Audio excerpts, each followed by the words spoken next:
بسم اللہ الرحمن الرحیم۔ حضور اکرم صلی اللہ علیہ وآلہ وسلم کا ارشاد ہے، تمام اعمال کا دار و مدار نیت پر ہے، اور ہر عمل کا نتیجہ ہر انسان کو اس کی نیت کے مطابق ہی ملے گا۔ پس جس کی ہجرت دولت دنیا حاصل کرنے کے لیے ہو یا کسی عورت سے شادی کی غرض سے ہو، پس اس کی ہجرت انہی چیزوں کے لیے ہوگی جن کے حاصل کرنے کی نیت سے اس نے ہجرت کی۔ صحیح بخاری حدیث نمبر 1۔ حضور اکرم صلی اللہ علیہ وآلہ وسلم نے فرمایا کہ وحی نازل ہوتے وقت کبھی مجھ کو گھنٹی کی سی آواز محسوس ہوتی ہے، اور وحی کی یہ کیفیت مجھ پر بہت شاق گزرتی ہے۔ جب یہ کیفیت ختم ہوتی ہے تو میرے دل و دماغ پر اس فرشتے کے ذریعے نازل شدہ وحی محفوظ ہو جاتی ہے، اور کسی وقت ایسا ہوتا ہے کہ فرشتہ بشکل انسان میرے پاس آتا ہے اور مجھ سے کلام کرتا ہے، پس میں اس کا کہا ہوا یاد رکھ لیتا ہوں۔ صحیح بخاری حدیث نمبر 2۔ حضرت صلی اللہ علیہ وآلہ وسلم پر وحی کا ابتدائی دور اچھے سچے پاکیزہ خوابوں سے شروع ہوا۔ آپ خواب میں جو کچھ دیکھتے وہ صبح کی روشنی کی طرح صحیح اور سچا ثابت ہوتا۔ پھر من جانب قدرت آپ تنہائی پسند ہو گئے، اور آپ نے غار حرا میں خلوت نشینی اختیار فرمائی، اور کئی دن اور رات وہاں مسلسل عبادت اور یاد الہی و ذکر میں مشغول رہنے لگے۔ جب تک گھر آنے کو دل نہ چاہتا توشہ ہمراہ لیے ہوئے وہاں رہتے۔ توشہ ختم ہونے پر ہی اہلیہ محترمہ حضرت خدیجہ رضی اللہ تعالی عنہا کے پاس تشریف لاتے، اور کچھ توشہ ہمراہ لے کر پھر وہاں جا کر خلوت گزین ہو جاتے۔ یہی طریقہ جاری رہا یہاں تک کہ آپ پر حق منکشف ہو گیا، اور آپ غار حرا ہی میں قیام پذیر تھے کہ اچانک حضرت جبرائیل علیہ السلام آپ کے پاس حاضر ہوئے اور کہنے لگے کہ اے محمد پڑھو۔ آپ فرماتے ہیں کہ میں نے کہا کہ میں پڑھنا نہیں جانتا۔ آپ صلی اللہ علیہ وسلم فرماتے ہیں کہ فرشتے نے مجھے پکڑ کر اتنے زور سے بھینچا کہ میری طاقت جواب دے گئی، پھر مجھے چھوڑ کر کہا پڑھو۔ میں نے پھر وہی جواب دیا کہ میں پڑھا ہوا نہیں ہوں۔ اس فرشتے نے مجھ کو نہایت ہی زور سے بھینچا کہ مجھ کو سخت تکلیف محسوس ہوئی، پھر اس نے کہا کہ پڑھ۔ میں نے کہا میں پڑھا ہوا نہیں ہوں۔ فرشتے نے تیسری بار مجھ کو پکڑا اور تیسری مرتبہ پھر مجھ کو بھینچا، پھر مجھے چھوڑ دیا اور کہنے لگا کہ پڑھو اپنے رب کے نام کی مدد سے جس نے پیدا کیا اور انسان کو خون کی پھٹکی سے بنایا۔ پڑھو، اور آپ کا رب بہت ہی مہربانیاں کرنے والا ہے۔ پس یہی آیتیں آپ حضرت جبرائیل علیہ السلام سے سن کر اس حال میں غار حرا سے واپس ہوئے کہ آپ کا دل اس انوکھے واقعے سے کانپ رہا تھا۔ آپ حضرت خدیجہ کے ہاں تشریف لائے اور فرمایا کہ مجھے کمبل اوڑھا دو، مجھے کمبل اوڑھا دو۔ لوگوں نے آپ کو کمبل اوڑھا دیا۔ جب آپ کا ڈر جاتا رہا تو آپ نے اپنی زوجہ محترمہ حضرت خدیجہ رضی اللہ تعالی عنہا کو تفصیل کے ساتھ یہ واقعہ سنایا، اور فرمانے لگے کہ مجھ کو اب اپنی جان کا خوف ہو گیا ہے۔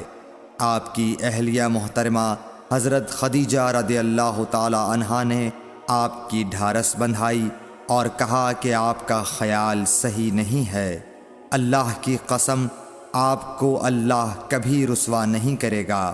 آپ تو اخلاق فاضلہ کے مالک ہیں، آپ تو کنبہ پرور ہیں، بے کسوں کا بوجھ اپنے سر پر رکھتے ہیں، مفلسوں کے لیے آپ کماتے ہیں، مہمان نوازی میں آپ بے مثال ہیں اور مشکل وقت میں آپ امر حق کا ساتھ دیتے ہیں۔ ایسے اوصاف حسنہ والا انسان یوں بے وقت ذلت و خواری کی موت نہیں پا سکتا۔ پھر مزید تسلی کے لیے حضرت خدیجہ رضی اللہ تعالی عنہا آپ کو ورقہ بن نوفل کے پاس لے گئیں، جو ان کے چچا زاد بھائی تھے اور زمانہ جاہلیت میں نصرانی مذہب اختیار کر چکے تھے اور عبرانی زبان کے کاتب تھے۔ چنانچہ انجیل کو بھی حسب منشائے خداوندی عبرانی زبان میں لکھا کرتے تھے۔ انجیل سریانی زبان میں نازل ہوئی تھی، پھر اس کا ترجمہ عبرانی زبان میں ہوا۔ ورقہ اسی کو لکھتے تھے۔ وہ بہت بوڑھے ہو گئے تھے، یہاں تک کہ ان کی بینائی بھی رخصت ہو چکی تھی۔ حضرت خدیجہ رضی اللہ تعالی عنہا نے ان کے سامنے آپ کے حالات بیان کیے اور کہا کہ اے چچا زاد بھائی، اپنے بھتیجے محمد صلی اللہ علیہ وسلم کی زبانی ذرا ان کی کیفیت سن لیجئے۔ وہ بولے کہ بھتیجے، آپ نے جو کچھ دیکھا ہے اس کی تفصیل سناؤ۔ چنانچہ آپ صلی اللہ علیہ وآلہ وسلم نے از اول تا آخر پورا واقعہ سنایا، جسے سن کر ورقہ بے اختیار ہو کر بول اٹھے کہ یہ تو وہی ناموس معزز رازدان فرشتہ ہے جسے اللہ نے حضرت موسیٰ علیہ السلام پر وحی دے کر بھیجا تھا۔ کاش میں آپ کے اس عہد نبوت کے شروع ہونے پر جواں عمر ہوتا، کاش میں اس وقت تک زندہ رہتا جب کہ آپ کی قوم آپ کو اس شہر سے نکال دے گی۔ رسول کریم صلی اللہ علیہ وآلہ وسلم نے یہ سن کر تعجب سے پوچھا کہ کیا وہ لوگ مجھ کو نکال دیں گے، حالانکہ میں تو ان میں صادق و امین و مقبول ہوں۔ ورقہ بولا، ہاں یہ سب کچھ سچ ہے، مگر جو شخص بھی آپ کی طرح امر حق لے کر آیا لوگ اس کے دشمن ہی ہو گئے ہیں۔ اگر مجھے آپ کی نبوت کا وہ زمانہ مل جائے تو میں آپ کی پوری مدد کروں گا، مگر ورقہ کچھ دنوں کے بعد انتقال کر گئے۔ پھر کچھ عرصے تک وحی کی آمد موقوف رہی۔ صحیح بخاری حدیث نمبر 3۔ حضور اکرم صلی اللہ علیہ وآلہ وسلم نے وحی کے رک جانے کے زمانے کے حالات بیان فرماتے ہوئے کہا کہ ایک روز میں چلا جا رہا تھا کہ اچانک میں نے آسمان کی طرف ایک آواز سنی اور میں نے اپنا سر آسمان کی طرف اٹھایا۔ کیا دیکھتا ہوں کہ وہی فرشتہ جو میرے پاس غار حرا میں آیا تھا وہ آسمان و زمین کے بیچ میں ایک کرسی پر بیٹھا ہوا ہے۔ میں اس سے ڈر گیا اور گھر آنے پر میں نے پھر کمبل اوڑھنے کی خواہش ظاہر کی۔ اس وقت اللہ پاک کی طرف سے یہ آیات نازل ہوئیں، اے لحاف اوڑھ کر لیٹنے والے، اٹھ کھڑا ہو اور لوگوں کو عذاب الہی سے ڈرا اور اپنے رب کی بڑائی بیان کر اور اپنے کپڑوں کو پاک صاف رکھ اور گندگی سے دور رہ۔ اس کے بعد وہی تیزی کے ساتھ پے در پے آنے لگی۔ صحیح بخاری حدیث نمبر 4۔ رسول اللہ صلی اللہ علیہ وآلہ وسلم نزول قرآن کے وقت بہت سختی محسوس فرمایا کرتے تھے، اور اس کی علامتوں میں سے ایک یہ تھی کہ یاد کرنے کے لیے آپ اپنے ہونٹوں کو ہلاتے تھے۔ ابن عباس رضی اللہ تعالی عنہ نے کہا، میں اپنے ہونٹوں کو ہلاتا ہوں جس طرح آپ ہلاتے تھے۔ سعید کہتے ہیں، میں بھی اپنے ہونٹ ہلاتا ہوں جس طرح ابن عباس رضی اللہ تعالی عنہ کو میں نے ہلاتے دیکھا۔ پھر انہوں نے اپنے ہونٹ ہلائے۔ ابن عباس رضی اللہ تعالی عنہ نے کہا، پھر یہ آیت اتری کہ اے محمد، قرآن کو جلد جلد یاد کرنے کے لیے اپنی زبان نہ ہلاؤ، اس کا جمع کر دینا اور پڑھا دینا ہمارا ذمہ ہے۔ حضرت ابن عباس رضی اللہ تعالی عنہ کہتے ہیں یعنی قرآن آپ صلی اللہ علیہ وآلہ وسلم کے دل میں جما دینا اور پڑھا دینا ہمارے ذمے ہے۔ پھر جب ہم پڑھ چکے تو اس پڑھے ہوئے کی اتباع کرو۔ ابن عباس رضی اللہ تعالی عنہ فرماتے ہیں، اس کا مطلب یہ ہے آپ اس کو خاموشی کے ساتھ سنتے رہو، اس کے بعد مطلب سمجھا دینا ہمارے ذمے ہے۔ پھر یقیناً یہ ہماری ذمہ داری ہے کہ آپ اس کو پڑھو، یعنی اس کو محفوظ کر سکو۔ چنانچہ اس کے بعد جب آپ کے پاس حضرت جبرائیل علیہ السلام وحی لے کر آتے تو آپ توجہ سے سنتے۔ جب وہ چلے جاتے تو رسول اللہ صلی اللہ علیہ وسلم اس وحی کو اس طرح پڑھتے جس طرح حضرت جبرائیل علیہ السلام نے اسے پڑھا تھا۔ صحیح بخاری حدیث نمبر 5۔ رسول اللہ صلی اللہ علیہ وآلہ وسلم سب لوگوں سے زیادہ جواد سخی تھے، اور رمضان میں دوسرے اوقات کے مقابلے میں جب جبرائیل علیہ السلام آپ صلی اللہ علیہ وآلہ وسلم سے ملتے بہت ہی زیادہ جود و کرم فرماتے۔ جبرائیل علیہ السلام رمضان کی ہر رات میں آپ صلی اللہ علیہ وآلہ وسلم سے ملاقات کرتے اور آپ کے ساتھ قرآن کا دورہ کرتے۔ غرض حضرت صلی اللہ علیہ وآلہ وسلم لوگوں کو بھلائی پہنچانے میں بارش لانے والی ہوا سے بھی زیادہ جود و کرم فرمایا کرتے تھے۔ صحیح بخاری حدیث نمبر 6۔ ہرقل شاہ روم نے قریش کے قافلے میں ایک آدمی بلانے کو بھیجا، اور اس وقت یہ لوگ تجارت کے لیے ملک شام گئے ہوئے تھے، اور یہ وہ زمانہ تھا جب رسول اللہ صلی اللہ علیہ وسلم نے قریش اور ابو سفیان سے ایک وقتی عہد کیا ہوا تھا۔ جب ابو سفیان اور دوسرے لوگ ہرقل کے پاس ایلیا پہنچے جہاں ہرقل نے دربار طلب کیا تھا، اس کے گرد روم کے بڑے بڑے لوگ، علماء، وزراء و امراء بیٹھے ہوئے تھے۔ ہرقل نے ان کو اور اپنے ترجمان کو بلوایا، پھر ان سے پوچھا کہ تم میں سے کون شخص مدعی رسالت کا زیادہ قریبی عزیز ہے؟ ابو سفیان کہتے ہیں کہ میں بول اٹھا کہ میں اس کا سب سے زیادہ قریبی رشتہ دار ہوں۔ یہ سن کر ہرقل نے حکم دیا کہ اس ابو سفیان کو میرے قریب لا کر بٹھاؤ اور اس کے ساتھیوں کو اس کی پیٹھ کے پیچھے بٹھا دو۔ پھر اپنے ترجمان سے کہا کہ ان لوگوں سے کہہ دو کہ میں ابو سفیان سے اس شخص یعنی محمد صلی اللہ علیہ وسلم کے حالات پوچھتا ہوں، اگر یہ مجھ سے کسی بات میں جھوٹ بول دے تو تم اس کا جھوٹ ظاہر کر دینا۔ ابو سفیان کا قول ہے کہ خدا کی قسم اگر مجھے یہ غیرت نہ آتی کہ یہ لوگ مجھ کو جھٹلائیں گے تو میں آپ صلی اللہ علیہ وسلم کی نسبت ضرور غلط گوئی سے کام لیتا۔ خیر، پہلی بات جو ہرقل نے مجھ سے پوچھی وہ یہ کہ اس شخص کا خاندان تم لوگوں میں کیسا ہے؟ میں نے کہا وہ تو بڑے اونچے عالی نسب والے ہیں۔ کہنے لگا اس سے پہلے بھی کسی نے تم لوگوں میں ایسی بات کہی تھی؟ میں نے کہا نہیں۔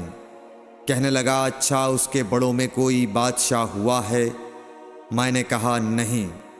پھر اس نے کہا بڑے لوگوں نے اس کی پیروی اختیار کی ہے یا کمزوروں نے؟ میں نے کہا نہیں، کمزوروں نے۔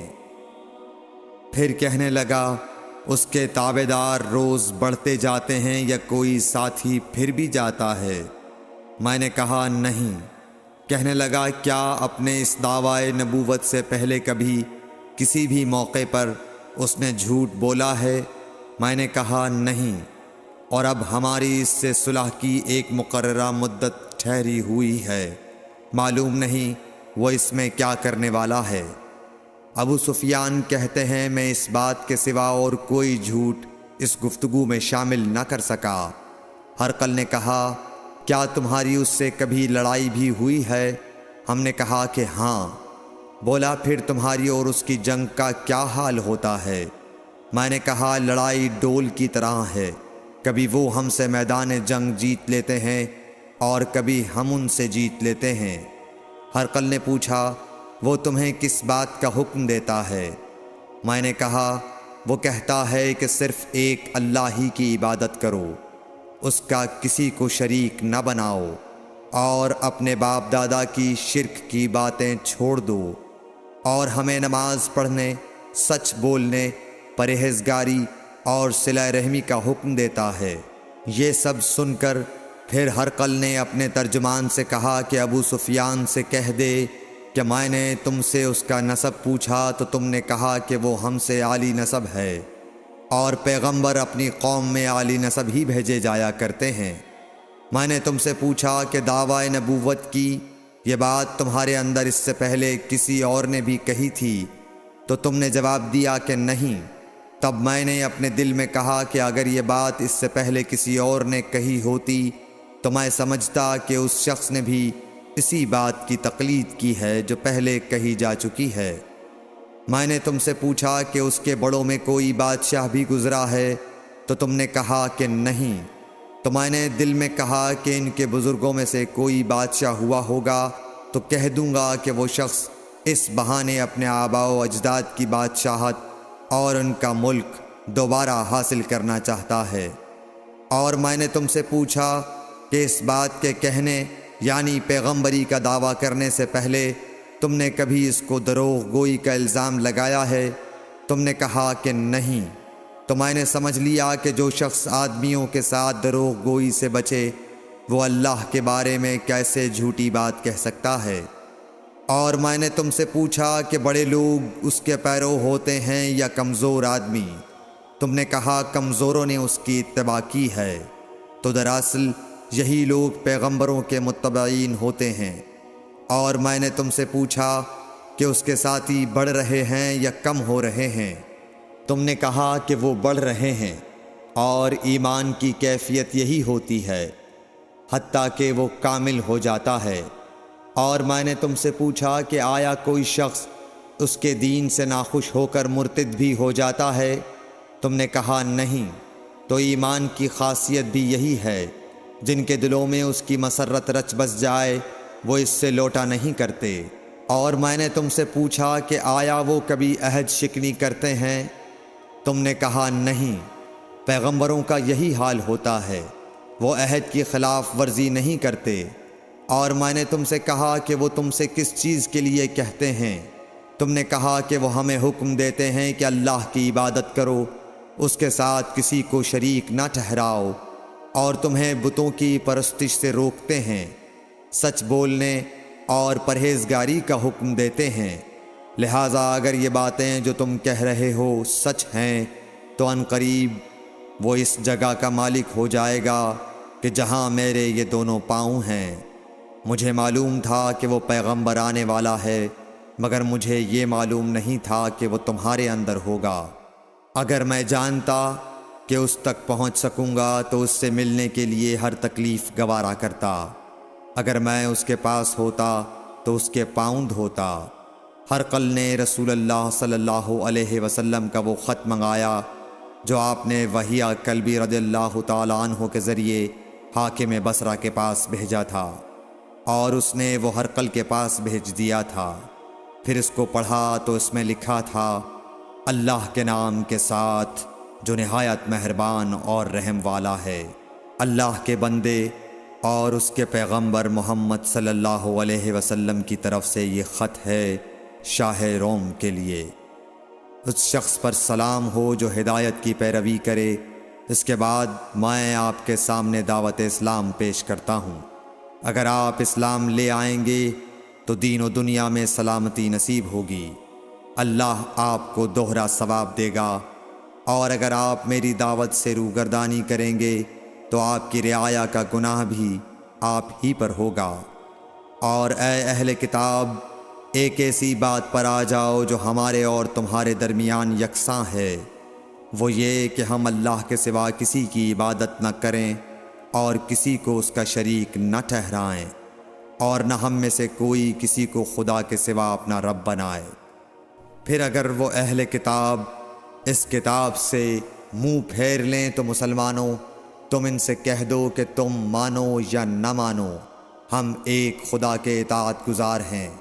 ابو سفیان کہتے ہیں جب ہرقل نے جو کچھ کہنا تھا کہہ دیا اور خط پڑھ کر فارغ ہوا تو اس کے ارد گرد بہت شور و غوغا ہوا، بہت سی آوازیں اٹھیں اور ہمیں باہر نکال دیا گیا۔ تب میں نے اپنے ساتھیوں سے کہا کہ ابو کبشہ کے بیٹے حضرت صلی اللہ علیہ وسلم کا معاملہ تو بہت بڑھ گیا، دیکھو تو اس سے بنی اصفر روم کا بادشاہ بھی ڈرتا ہے۔ مجھے اس وقت سے اس بات کا یقین ہو گیا کہ حضور صلی اللہ علیہ وسلم ان قریب غالب ہو کر رہیں گے، حتیٰ کہ اللہ نے مجھے مسلمان کر دیا۔ راوی کا بیان ہے کہ ابن ناطور ایلیا کا حاکم ہرقل کا مصاحب اور شام کے نصارہ کا لاٹ پادری بیان کرتا تھا کہ ہرقل جب ایلیا آیا ایک دن صبح کو پریشان اٹھا تو اس کے درباریوں نے دریافت کیا کہ آج ہم آپ کی حالت بدلی ہوئی پاتے ہیں، کیا وجہ ہے؟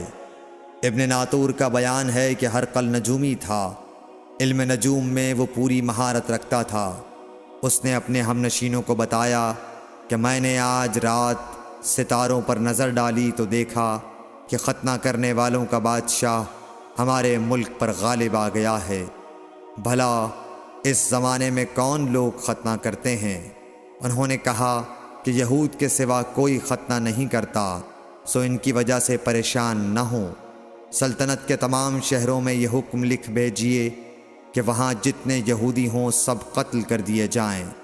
وہ لوگ انہی باتوں میں مشغول تھے کہ ہرقل کے پاس ایک آدمی لایا گیا جسے شاہ غسان نے بھیجا تھا۔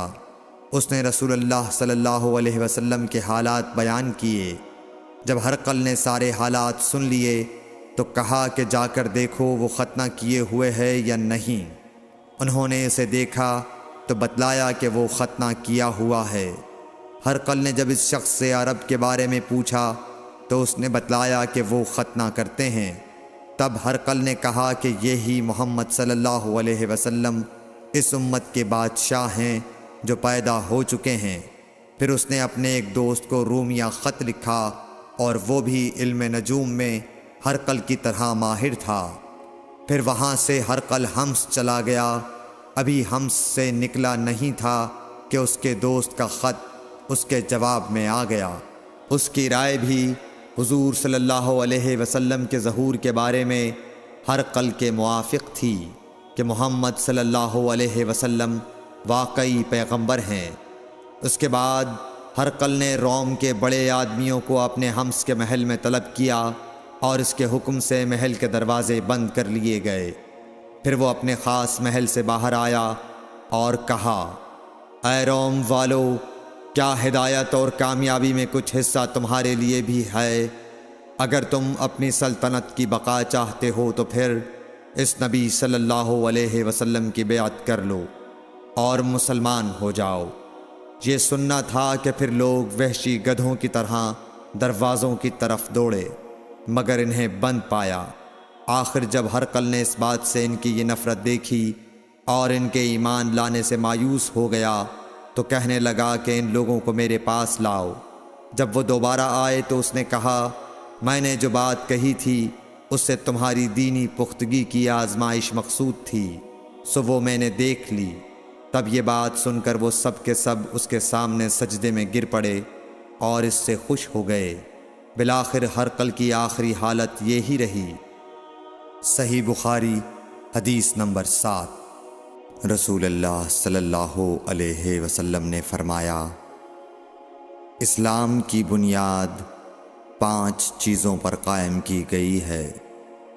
اول، گواہی دینا کہ اللہ کے سوا کوئی معبود نہیں اور بے شک حضرت محمد صلی اللہ علیہ وسلم اللہ کے سچے رسول ہیں، اور نماز قائم کرنا اور زکوٰۃ ادا کرنا اور حج کرنا اور رمضان کے روزے رکھنا۔ صحیح بخاری حدیث نمبر 8۔ نبی کریم صلی اللہ علیہ وآلہ وسلم نے فرمایا کہ ایمان کی 60 سے کچھ اوپر شاخیں ہیں، اور حیا شرم بھی ایمان کی ایک شاخ ہے۔ صحیح بخاری حدیث نمبر 9۔ حضرت محمد مصطفیٰ صلی اللہ علیہ وآلہ وسلم نے فرمایا، مسلمان وہ ہے جس کی زبان اور ہاتھ سے مسلمان بچے رہیں، اور مہاجر وہ ہے جو ان کاموں کو چھوڑ دے جن سے اللہ نے منع فرمایا۔ صحیح بخاری حدیث نمبر 10۔ لوگوں نے پوچھا، یا رسول اللہ، کون سا اسلام افضل ہے؟ تو نبی صلی اللہ علیہ وسلم نے فرمایا، وہ جس کے ماننے والے مسلمانوں کی زبان اور ہاتھ سے سارے مسلمان سلامتی میں رہیں۔ صحیح بخاری حدیث نمبر 11۔ ایک دن ایک آدمی نے حضرت صلی اللہ علیہ وسلم سے پوچھا کہ کون سا اسلام بہتر ہے؟ فرمایا، یہ کہ تم کھانا کھلاؤ اور جس کو پہچانو اس کو بھی اور جس کو نہ پہچانو اس کو بھی، الغرض سب کو سلام کرو۔ صحیح بخاری حدیث نمبر 12۔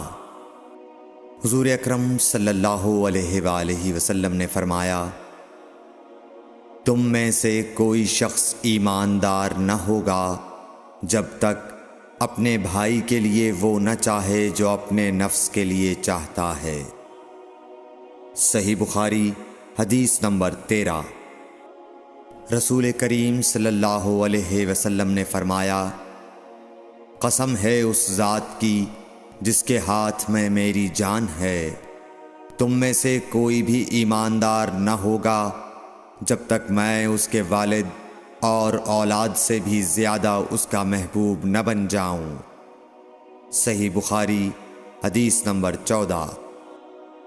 حضرت صلی اللہ علیہ وسلم نے فرمایا، تم میں سے کوئی شخص ایماندار نہ ہوگا جب تک اس کے والد اور اس کی اولاد اور تمام لوگوں سے زیادہ اس کے دل میں میری محبت نہ ہو جائے۔ صحیح بخاری حدیث نمبر 15۔ نبی کریم صلی اللہ علیہ وآلہ وسلم نے فرمایا، 3 خصلتیں ایسی ہیں کہ جس میں یہ پیدا ہو جائیں اس نے ایمان کی مٹھاس کو پا لیا۔ اول یہ کہ اللہ اور اس کا رسول اس کے نزدیک سب سے زیادہ محبوب بن جائیں۔ دوسرے یہ کہ وہ کسی انسان سے محض اللہ کی رضا کے لیے محبت رکھے۔ تیسرے یہ کہ وہ کفر میں واپس لوٹنے کو ایسا برا جانے جیسا کہ آگ میں ڈالے جانے کو برا جانتا ہے۔ صحیح بخاری حدیث نمبر 16۔ حضور اکرم صلی اللہ علیہ وآلہ وسلم نے فرمایا، انصار سے محبت رکھنا ایمان کی نشانی ہے، اور انصار سے کینہ رکھنا نفاق کی نشانی ہے۔ صحیح بخاری حدیث نمبر 17۔ رسول اللہ صلی اللہ علیہ وسلم نے اس وقت جب آپ کے گرد صحابہ کی ایک جماعت بیٹھی ہوئی تھی فرمایا کہ مجھ سے بیعت کرو اس بات پر کہ اللہ کے ساتھ کسی کو شریک نہ کرو گے، چوری نہ کرو گے، زنا نہ کرو گے، اپنی اولاد کو قتل نہ کرو گے، اور نہ آمدن کسی پر کوئی ناحق بہتان باندھو گے، اور کسی بھی اچھی بات میں اللہ کی نافرمانی نہ کرو گے۔ جو کوئی تم میں اس عہد کو پورا کرے گا تو اس کا ثواب اللہ کے ذمے ہے، اور جو کوئی ان بری باتوں میں سے کسی کا ارتکاب کرے اور اسے دنیا میں اسلامی قانون کے تحت سزا دے دی گئی تو یہ سزا اس کے گناہوں کے لیے بدلہ ہو جائے گی، اور جو کوئی ان میں سے کسی بات میں مبتلا ہو گیا اور اللہ نے اس کے گناہ کو چھپا لیا تو پھر اس کا معاملہ اللہ کے حوالے ہے، اگر چاہے معاف کرے اور اگر چاہے سزا دے دے۔ عبادہ کہتے ہیں کہ پھر ہم سب نے ان سب باتوں پر آپ صلی اللہ علیہ وسلم سے بیعت کر لی۔ صحیح بخاری حدیث نمبر 18۔ رسول اللہ صلی اللہ علیہ وسلم نے فرمایا، وہ وقت قریب ہے جب مسلمان کا سب سے عمدہ مال اس کی بکریاں ہوں گی، جن کے پیچھے وہ پہاڑوں کی چوٹیوں اور برساتی وادیوں میں اپنے دین کو بچانے کے لیے بھاگ جائے گا۔ صحیح بخاری حدیث نمبر 19۔ رسول اللہ صلی اللہ علیہ وسلم کسی کام کا حکم دیتے تو وہ ایسا ہی کام ہوتا جس کے کرنے کی لوگوں میں طاقت ہوتی۔ اس پر صحابہ کرام نے عرض کیا کہ یا رسول اللہ، ہم لوگ تو آپ جیسے نہیں ہیں، آپ تو معصوم ہیں اور آپ کی اللہ پاک نے اگلی پچھلی سب لغزشیں معاف فرما دی ہیں، اس لیے ہمیں اپنے سے کچھ زیادہ عبادت کرنے کا حکم فرمائیے۔ یہ سن کر آپ ناراض ہوئے، حتیٰ کہ خفگی آپ کے چہرہ مبارک سے ظاہر ہونے لگی۔ پھر فرمایا کہ بے شک میں تم سب سے زیادہ اللہ سے ڈرتا ہوں اور تم سب سے زیادہ اسے جانتا ہوں، پس تم مجھ سے بڑھ کر عبادت نہیں کر سکتے۔ صحیح بخاری حدیث نمبر 20۔ حضور اکرم صلی اللہ علیہ وآلہ وسلم نے ارشاد فرمایا، جس شخص میں یہ 3 باتیں ہوں گی وہ ایمان کا مزہ پالے گا۔ ایک یہ کہ وہ شخص جسے اللہ اور اس کا رسول ان کے ماں سوا سے زیادہ عزیز ہوں، اور دوسرے یہ کہ جو کسی بندے سے محض اللہ ہی کے لیے محبت کرے، اور تیسری بات یہ کہ جسے اللہ نے کفر سے نجات دی ہو، پھر دوبارہ کفر اختیار کرنے کو وہ ایسا برا سمجھے جیسا آگ میں گر جانے کو برا جانتا ہے۔ صحیح بخاری حدیث نمبر 21۔ حضرت محمد مصطفیٰ صلی اللہ علیہ وآلہ وسلم نے فرمایا، جب جنتی جنت میں اور دوزخی دوزخ میں داخل ہو جائیں گے، اللہ پاک فرمائے گا، جس کے دل میں رائی کے دانے کے برابر بھی ایمان ہو، اس کو بھی دوزخ سے نکال لو۔ تب ایسے لوگ دوزخ سے نکال لیے جائیں گے اور وہ جل کر کوئلے کی طرح سیاہ ہو چکے ہوں گے، پھر زندگی کی نہر میں یا بارش کے پانی میں ڈالے جائیں گے۔ اس وقت وہ دانے کی طرح اگائیں گے، جس طرح ندی کے کنارے دانے اگاتے ہیں۔ کیا تم نے نہیں دیکھا کہ دانہ زردی مائل پیچ در پیچ نکلتا ہے؟ صحیح بخاری حدیث نمبر 22۔ حضور اکرم صلی اللہ علیہ وآلہ وسلم نے فرمایا، میں ایک وقت سو رہا تھا، میں نے خواب میں دیکھا کہ لوگ میرے سامنے پیش کیے جا رہے ہیں اور وہ کرتے پہنے ہوئے ہیں، کسی کا کرتا سینے تک ہے اور کسی کا اس سے نیچا ہے۔ پھر میرے سامنے عمر بن خطاب لائے گئے، ان کے بدن پر جو کرتا تھا اسے وہ گھسیٹ رہے تھے، یعنی ان کا کرتا زمین تک نیچا تھا۔ صحابہ رضی اللہ تعالی عنہ نے پوچھا کہ یا رسول اللہ، اس کی کیا تعبیر ہے؟ آپ نے فرمایا کہ اس سے دین مراد ہے۔ صحیح بخاری حدیث نمبر 23۔ ایک مرتبہ رسول کریم صلی اللہ علیہ وسلم ایک انصاری شخص کے پاس سے گزرے، اس حال میں کہ وہ اپنے ایک بھائی سے کہہ رہے تھے کہ تم اتنی شرم کیوں کرتے ہو؟ آپ نے اس انصاری سے فرمایا کہ اس کو اس کے حال پر رہنے دو، کیونکہ حیا بھی ایمان ہی کا ایک حصہ ہے۔ صحیح بخاری حدیث نمبر 24۔ رسول اللہ صلی اللہ علیہ وسلم نے فرمایا، مجھے اللہ کی طرف سے حکم دیا گیا ہے کہ لوگوں سے جنگ کروں، اس وقت تک کہ وہ اس بات کا اقرار کر لیں کہ اللہ کے سوا کوئی معبود نہیں ہے، اور یہ کہ محمد صلی اللہ علیہ وسلم اللہ کے سچے رسول ہیں، اور نماز ادا کرنے لگیں اور زکوٰۃ دیں۔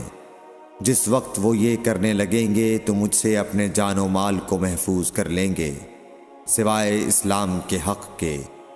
رہا ان کے دل کا حال تو ان کا حساب اللہ کے ذمے ہے۔ صحیح بخاری حدیث نمبر 25۔ رسول اللہ صلی اللہ علیہ وسلم سے دریافت کیا گیا کہ کون سا عمل سب سے افضل ہے؟ فرمایا اللہ اور اس کے رسول پر ایمان لانا۔ کہا گیا اس کے بعد کون سا؟ آپ نے فرمایا کہ اللہ کی راہ میں جہاد کرنا۔ کہا گیا پھر کیا ہے؟ آپ نے فرمایا حج مبرور۔ صحیح بخاری حدیث نمبر 26۔ رسول اللہ صلی اللہ علیہ وسلم نے چند لوگوں کو کچھ عطیہ دیا اور سعد وہاں موجود تھے۔ وہ کہتے ہیں کہ رسول اللہ صلی اللہ علیہ وسلم نے ان میں سے ایک شخص کو کچھ نہ دیا، حالانکہ وہ ان میں مجھے سب سے زیادہ پسند تھا۔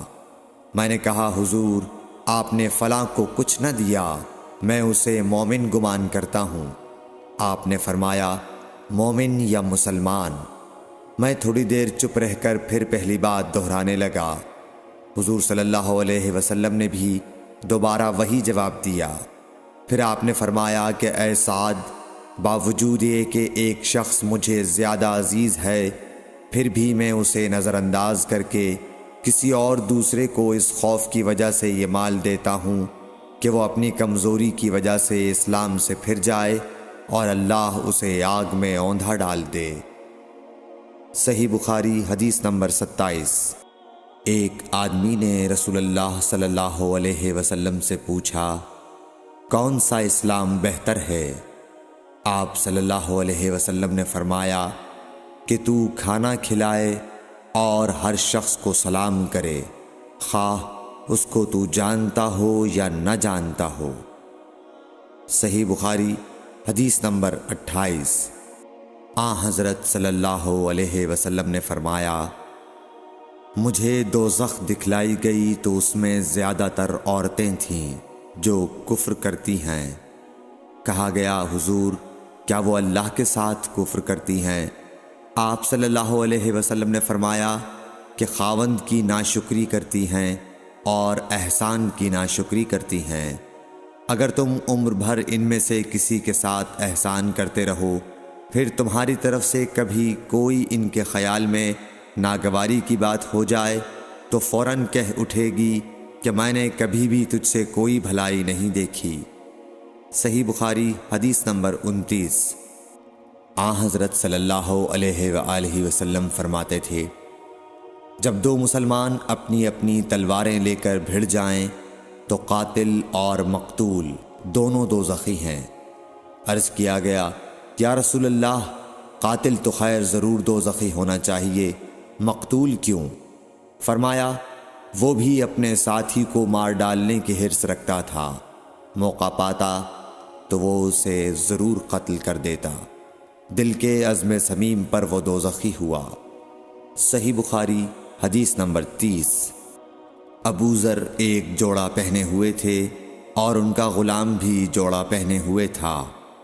سبب دریافت کیا گیا تو کہنے لگے کہ میں نے ایک شخص یعنی غلام کو برا بھلا کہا تھا اور اس کی ماں کی غیرت دلائی یعنی گالی دی، تو رسول اللہ صلی اللہ علیہ وسلم نے یہ معلوم کر کے مجھ سے فرمایا اے ابو ذر تو نے اسے ماں کے نام سے غیرت دلائی ہے، بے شک تجھ میں ابھی کچھ زمانہ جاہلیت کا اثر باقی ہے، یاد رکھو ماتحت لوگ تمہارے بھائی ہیں، اللہ نے اپنی کسی مصلحت کی بنا پر انہیں تمہارے قبضے میں دے رکھا ہے، تو جس کے ماتحت اس کا کوئی بھائی ہو تو اس کو بھی وہی کھلائے جو آپ کھاتا ہے، اور وہ کپڑا اسے پہنائے جو آپ پہنتا ہے، اور ان کو اتنے کام کی تکلیف نہ دو کہ ان کے لیے مشکل ہو جائے، اور اگر کوئی سخت کام ڈالو تو تم خود بھی ان کی مدد کرو۔ صحیح بخاری حدیث نمبر 31۔ جب سورہ انعام کی یہ آیت اتری جو لوگ ایمان لائے اور انہوں نے اپنے ایمان میں گناہوں کی آمیزش نہیں کی، تو آپ صلی اللہ علیہ وسلم کے اصحاب نے کہا یا رسول اللہ یہ تو بہت ہی مشکل ہے، ہم میں کون ایسا ہے جس نے گناہ نہیں کیا؟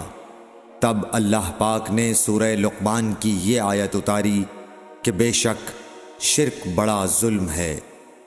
صحیح بخاری حدیث نمبر 32۔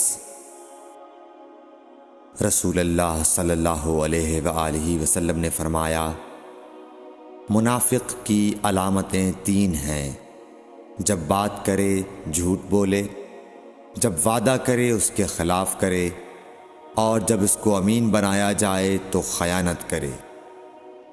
صحیح بخاری حدیث نمبر 33۔ رسول اللہ صلی اللہ علیہ وسلم نے فرمایا کہ 4 عادتیں جس کسی میں ہوں تو وہ خالص منافق ہے، اور جس کسی میں ان 4 میں سے ایک عادت ہو تو وہ بھی نفاق ہی ہے جب تک اسے نہ چھوڑ دے۔ وہ یہ ہیں: جب اسے امین بنایا جائے تو امانت میں خیانت کرے، اور بات کرتے وقت جھوٹ بولے، اور جب کسی سے عہد کرے تو اسے پورا نہ کرے، اور جب کسی سے لڑے تو گالیوں پر اتر آئے۔ صحیح بخاری حدیث نمبر 34۔ رسول اللہ صلی اللہ علیہ وسلم نے فرمایا، جو شخص شب قدر ایمان کے ساتھ محض ثواب آخرت کے لیے ذکر و عبادت میں گزارے، اس کے گزشتہ گناہ بخش دیے جاتے ہیں۔ صحیح بخاری حدیث نمبر 35۔ رسول اللہ صلی اللہ علیہ وسلم نے فرمایا، جو شخص اللہ کی راہ میں جہاد کے لیے نکلا، اللہ اس کا ضامن ہو گیا۔ اللہ تعالیٰ فرماتا ہے، اس کو میری ذات پر یقین اور میرے پیغمبروں کی تصدیق نے اس سرفروشی کے لیے گھر سے نکالا ہے۔ میں اس بات کا ضامن ہوں کہ یا تو اس کو واپس کر دوں ثواب اور مال غنیمت کے ساتھ، یا شہید ہونے کے بعد جنت میں داخل کر دوں۔ رسول اللہ صلی اللہ علیہ وسلم نے فرمایا، اور اگر میں اپنی امت پر اس کام کو دشوار نہ سمجھتا تو لشکر کا ساتھ نہ چھوڑتا، اور میری خواہش ہے کہ اللہ کی راہ میں مارا جاؤں، پھر زندہ کیا جاؤں، پھر مارا جاؤں، پھر زندہ کیا جاؤں، پھر مارا جاؤں۔ صحیح بخاری حدیث نمبر 36۔ حضرت صلی اللہ علیہ وسلم نے فرمایا، جو کوئی رمضان میں راتوں کو ایمان رکھ کر اور ثواب کے لیے عبادت کرے، اس کے اگلے گناہ بخش دیے جاتے ہیں۔ صحیح بخاری حدیث نمبر 37۔ حضرت صلی اللہ علیہ وسلم نے فرمایا، جس نے رمضان کے روزے ایمان اور خالص نیت کے ساتھ رکھے، اس کے پچھلے گناہ بخش دیے گئے۔ صحیح بخاری حدیث نمبر 38۔ حضرت صلی اللہ علیہ وسلم نے فرمایا، بے شک دین آسان ہے، اور جو شخص دین میں سختی اختیار کرے گا تو دین اس پر غالب آ جائے گا اور اس کی سختی نہ چل سکے گی۔ بس اس لیے اپنے عمل میں پختگی اختیار کرو، اور جہاں تک ممکن ہو میانہ روی برتو، اور خوش ہو جاؤ کہ اس طرز عمل سے تم کو دارین کے فوائد حاصل ہوں گے، اور صبح اور دوپہر اور شام اور کسی قدر رات میں عبادت سے مدد حاصل کرو۔ نماز 5 وقتہ بھی مراد ہو سکتی ہے کہ پابندی سے ادا کرو۔ صحیح بخاری حدیث نمبر 39۔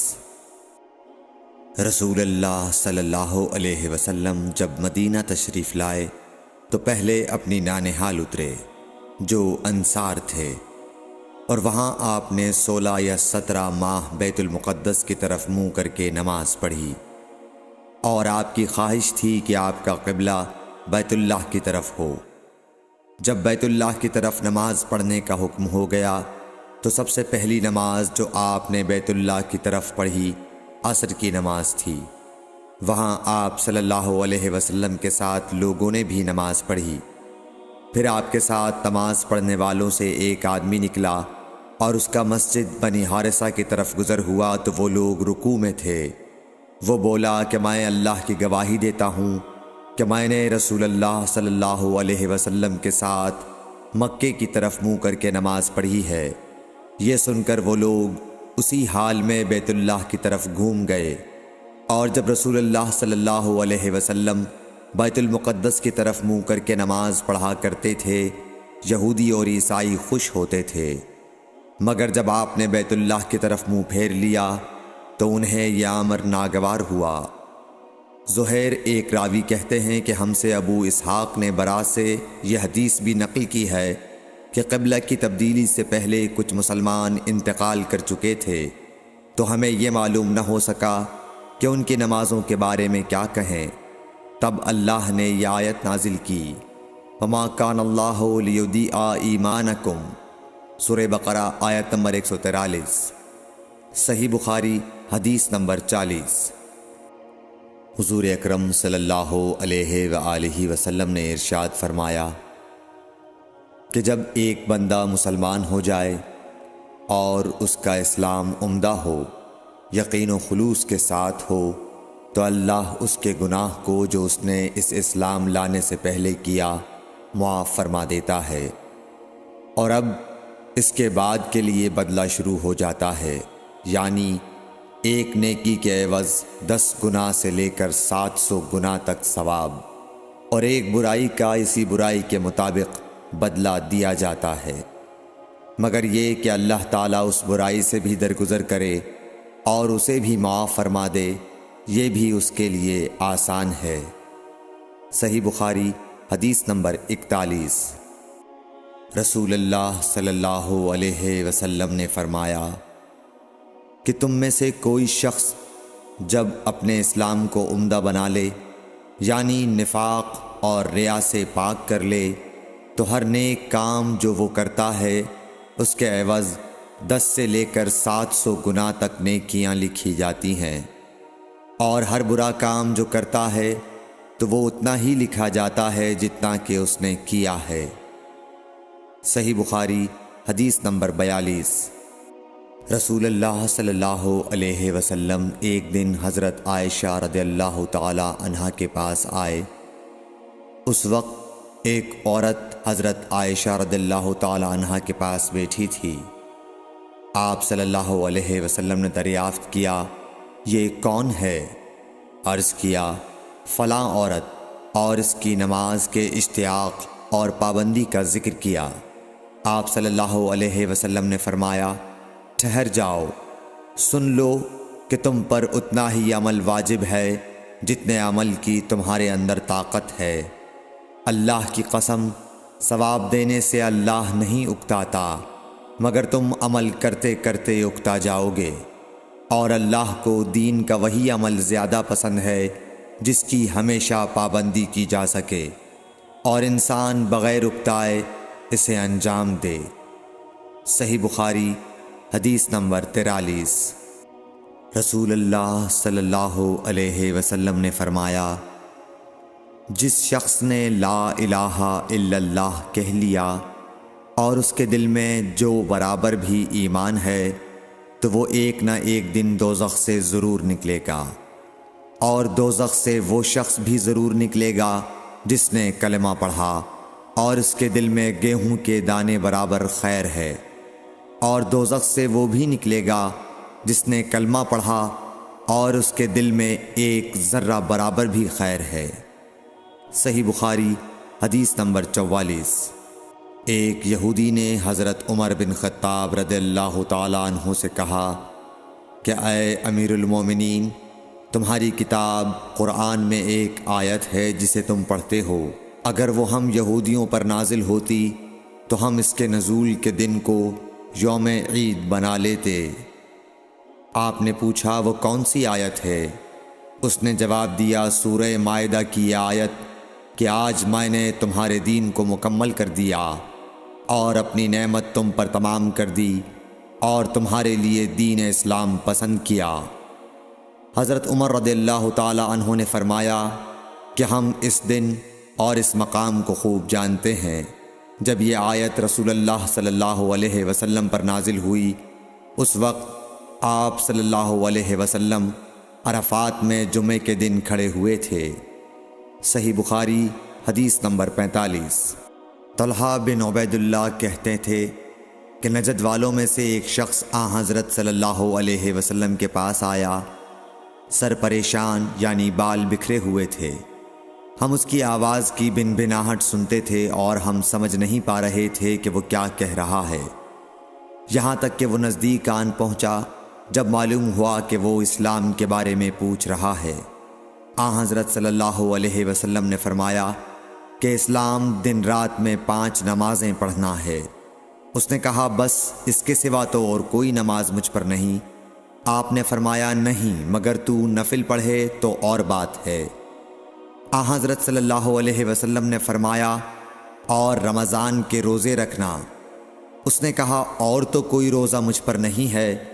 آپ نے فرمایا نہیں، مگر تو نفل روزے رکھے تو اور بات ہے۔ طلحہ نے کہا اور حضرت صلی اللہ علیہ وسلم نے اس زکوٰۃ کا بیان کیا۔ وہ کہنے لگا کہ بس اور کوئی صدقہ مجھ پر نہیں ہے۔ آپ نے فرمایا نہیں، مگر یہ کہ تو نفل صدقہ دے تو اور بات ہے۔ پھر وہ شخص پیٹھ موڑ کر چلا گیا، یوں کہتا جاتا تھا قسم خدا کی میں نہ اس سے بڑھاؤں گا نہ گھٹاؤں گا۔ حضرت صلی اللہ علیہ وسلم نے فرمایا اگر یہ سچا ہے تو اپنی مراد کو پہنچ گیا۔ صحیح بخاری حدیث نمبر 46۔ حضرت صلی اللہ علیہ وسلم نے فرمایا جو کوئی ایمان رکھ کر اور ثواب کی نیت سے کسی مسلمان کے جنازے کے ساتھ جائے اور نماز اور دفن سے فراغت ہونے تک اس کے ساتھ رہے تو وہ 2 قیرات ثواب لے کر لوٹے گا۔ ہر قیرات اتنا بڑا ہوگا جیسے احد کا پہاڑ۔ اور جو شخص جنازے پر نماز پڑھ کر دفن سے پہلے لوٹ جائے تو وہ 1 قیرات ثواب لے کر لوٹے گا۔ صحیح بخاری حدیث نمبر 47۔ حضرت صلی اللہ علیہ وسلم نے فرمایا کہ مسلمان کو گالی دینے سے آدمی فاسق ہو جاتا ہے اور مسلمان سے لڑنا کفر ہے۔ صحیح بخاری حدیث نمبر 48۔ حضرت صلی اللہ علیہ وسلم اپنے حجرے سے نکلے، لوگوں کو شب قدر بتانا چاہتے تھے وہ کون سی رات ہے۔ اتنے میں 2 مسلمان آپس میں لڑ پڑے۔ آپ صلی اللہ علیہ وسلم نے فرمایا میں تو اس لیے باہر نکلا تھا کہ تم کو شب قدر بتلاؤں، اور فلاں فلاں آدمی لڑ پڑے تو وہ میرے دل سے اٹھا لی گئی، اور شاید اسی میں کچھ تمہاری بہتری ہو، تو اب ایسا کرو کہ شب قدر کو رمضان کی 27ویں، 29ویں اور 25ویں رات میں ڈھونڈا کرو۔ صحیح بخاری حدیث نمبر 49۔ ایک دن حضرت صلی اللہ علیہ وسلم لوگوں میں تشریف فرما تھے کہ آپ کے پاس ایک شخص آیا اور پوچھنے لگا کہ ایمان کسے کہتے ہیں۔ آپ صلی اللہ علیہ وسلم نے فرمایا کہ ایمان یہ ہے کہ تم اللہ پاک کے وجود اور اس کی وحدانیت پر ایمان لاؤ، اور اس کے فرشتوں کے وجود پر، اور اس اللہ کی ملاقات کے برحق ہونے پر، اور اس کے رسولوں کے برحق ہونے پر، اور مرنے کے بعد دوبارہ اٹھنے پر ایمان لاؤ۔ پھر اس نے پوچھا کہ اسلام کیا ہے؟ آپ صلی اللہ علیہ وسلم نے پھر جواب دیا کہ اسلام یہ ہے کہ تم خالص اللہ کی عبادت کرو اور اس کے ساتھ کسی کو شریک نہ بناؤ، اور نماز قائم کرو، اور زکوٰۃ فرض ادا کرو، اور رمضان کے روزے رکھو۔ پھر اس نے احسان کے متعلق پوچھا۔ آپ صلی اللہ علیہ وسلم نے فرمایا احسان یہ ہے کہ تم اللہ کی عبادت اس طرح کرو گویا تم اسے دیکھ رہے ہو۔ اگر یہ درجہ نہ حاصل ہو تو پھر یہ تو سمجھو کہ وہ تم کو دیکھ رہا ہے۔ پھر اس نے پوچھا کہ قیامت کب آئے گی؟ آپ صلی اللہ علیہ وسلم نے فرمایا کہ اس کے بارے میں جواب دینے والا پوچھنے والے سے کچھ زیادہ نہیں جانتا، البتہ میں تمہیں اس کی نشانیاں بتلا سکتا ہوں۔ وہ یہ ہیں کہ جب لونڈی اپنے آقا کو جنے گی اور جب سیاہ اونٹوں کے چرانے والے دیہاتی لوگ ترقی کرتے کرتے مکانات کی تعمیر میں ایک دوسرے سے بازی لے جانے کی کوشش کریں گے، یاد رکھو قیامت کا علم ان 5 چیزوں میں ہے جن کو اللہ کے سوا کوئی نہیں جانتا۔ پھر آپ صلی اللہ علیہ وسلم نے یہ آیت پڑھی کہ اللہ ہی کو قیامت کا علم ہے کہ وہ کب ہوگی۔ پھر وہ پوچھنے والا پیٹھ پھیر کر جانے لگا۔ آپ نے فرمایا کہ اسے واپس بلا کر لاؤ۔ لوگ دوڑ پڑے مگر وہ کہیں نظر نہیں آیا۔ آپ صلی اللہ علیہ وسلم نے فرمایا کہ یہ جبرائیل علیہ السلام تھے جو لوگوں کو ان کا دین سکھانے آئے تھے۔ صحیح بخاری حدیث نمبر 50۔